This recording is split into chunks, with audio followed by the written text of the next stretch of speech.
there are things we can disagree with the other side about. There are areas of life where one could reach different conclusions coming from a place of good faith. And then there's just the obstinate rejection of what is clear and true and real because it would be too painful. It would be too upsetting to a person to accept those things. Here, for example, is an instance of this. Jessica Tarlov is someone that I've done the occasional Fox News hit with. She's employed by Fox News. I have nothing personally against Jessica. She's always perfectly or reasonably polite to me.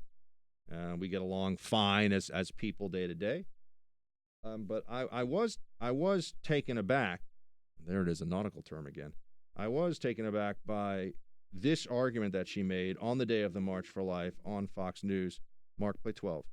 I, as a woman, can make a choice about what I do with my pregnancy between me and my doctor. But that's if not, you're for small government, no, you have no business telling me what to do with my body. No, I can answer that question because it's not what you. It's a statement. No, because it's not what you do to your body. It's what you do to another life, and that is why pro-lifers are fundamentally against abortion, because they view it as murder. So it's not about what you're doing to yourself. It's what you're doing to another living human being.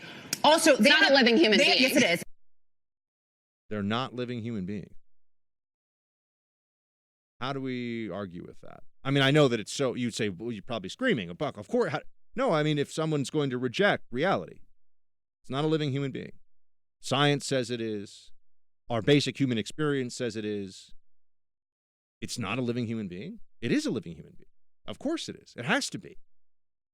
Can we construct life otherwise outside of this context of a baby, but the genetic material mixing between a man and a woman? And is there some other, can science create life elsewhere from nothing? No, it can't. It's one thing we can't do. What is in the uterus? What is this? Is this a life or not? This is the fundamental question.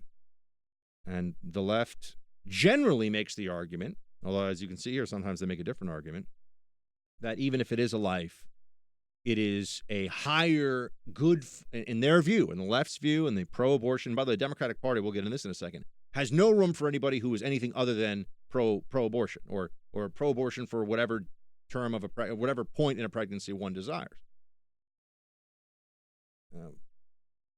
But when we try to argue this point out with them, usually they will say that there's a higher good here, and the good is the decision-making of the woman about her own body. That's usually the rhetoric that you hear. You don't generally hear it's just not a living human being. I mean, it is a living human being. There's no scientist you can find who will tell you anything other than that.